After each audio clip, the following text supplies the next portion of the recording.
The Garden Route district in South Africa is renowned for its stunning landscapes and biodiversity, and it includes several national parks and conservancies managed by South African National Parks.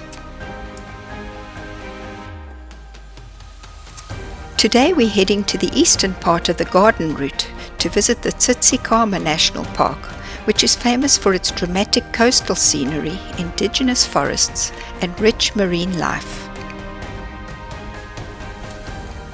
We're going to camp at Storms River mouth, which is one of the most scenic and ecologically significant areas in South Africa. We haven't been to this park for about 22 years, so we're excited to be coming back for another visit. The park offers a rich blend of adventure and natural beauty, whether hiking the famous Otter Trail that starts here, or crossing the mighty Storms River on iconic suspension bridges, kayaking up the river through dramatic gorges, or just enjoying the tranquility of the indigenous forests. Visitors to this area are guaranteed an unforgettable experience. There are 3 areas for camping in the park, some more developed than others, but they're all right on the water's edge. The caravanners seem to prefer the sites with paved platforms, so those sites are more popular.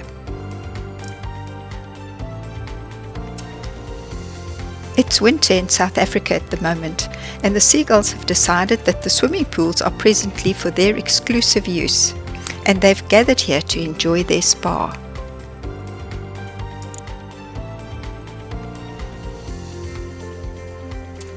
If you're not into camping, there are beautiful wooden chalets all along the coastline.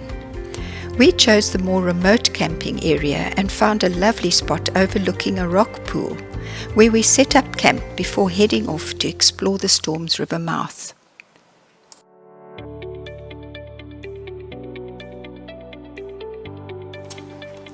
It was about a 2.5 kilometre walk from our site to the suspension bridges, but there was plenty to see along the way.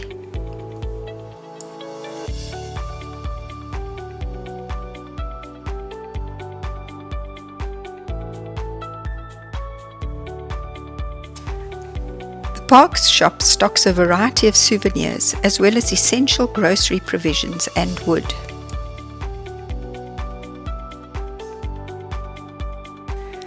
Foam forms when strong winds and breaking waves churn the water's surface, trapping air and creating bubbles. These bubbles are stabilized by dissolved organic matter, which prevent them from popping quickly. The combined effect of turbulence, surface tension and organic material results in the foamy appearance often seen during turbulent sea conditions.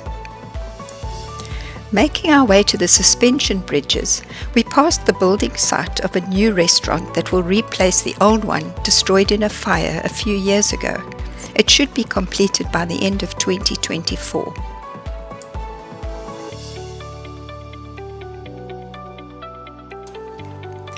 The mouth trail starts with quite a steep ascent, as you are greeted by a series of stairs that wind up through the indigenous forest.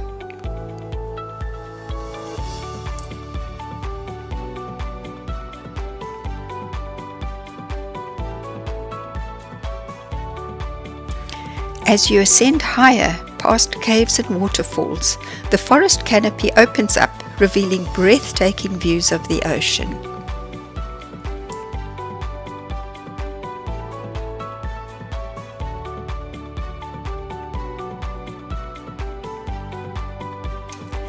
These resident rock rabbits, known as dussies in South Africa, are quite happy to pose elegantly for passers-by. They must be some of the most photographed dussies in the world.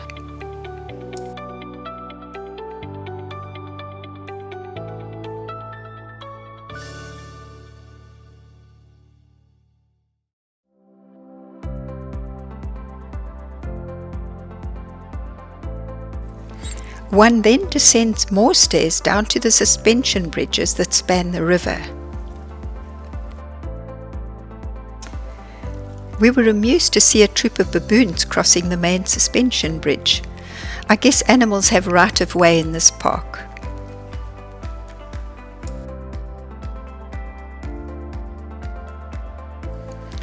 The suspension bridges are not for the faint of heart.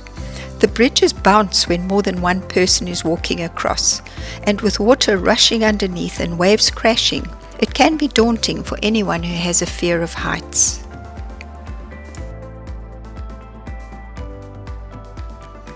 If you're enjoying this video, please like and subscribe down below. Thank you.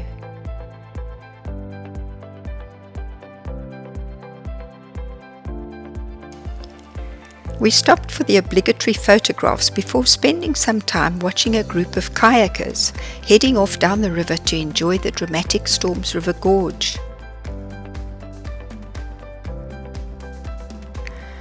Further upstream, they'll be given the opportunity to jump off cliffs into deep pools if they're brave enough.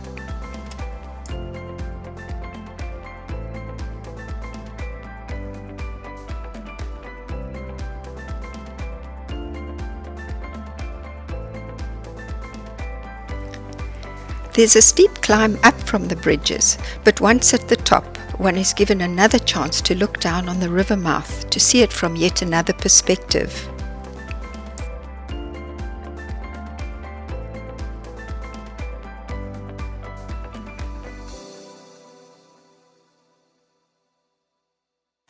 On the way down, there's a good chance of spotting some of the forest birds, perhaps even the beautiful Neisner taraco that is indigenous to this region.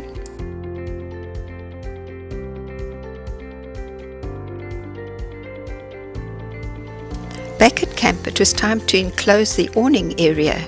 It does tend to blow a bit on the coastline, and it's nice to have shelter against the chilly wind as evening approaches.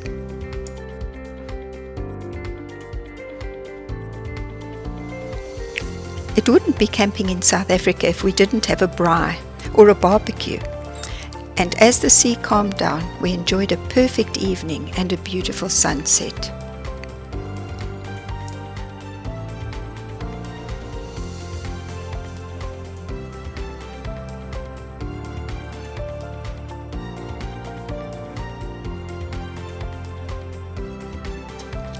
This coastline with its rocks and rough seas makes for wonderful seascape photography. When the crashing waves frothing with white foam collide powerfully with the rocks, they send sprays of water high into the air. As the light shifts throughout the day, the interplay of shadows and highlights transform the scene. I braved the jagged rocks to investigate the tide pools below our camp. This coastline is a marine protected area and is one of Africa's oldest and largest marine protected areas, spanning 80 kilometers of coastline and extending 3 nautical miles out to sea. It was established in 1964 to protect diverse marine habitats, including rocky shores, reefs, and kelp forests, supporting numerous fish species, invertebrates, and marine animals. Strict regulations prohibit the extraction of marine life to ensure the sustainability of the ecosystems. Visitors are, however, allowed to do snorkeling, diving, and kayaking in the area.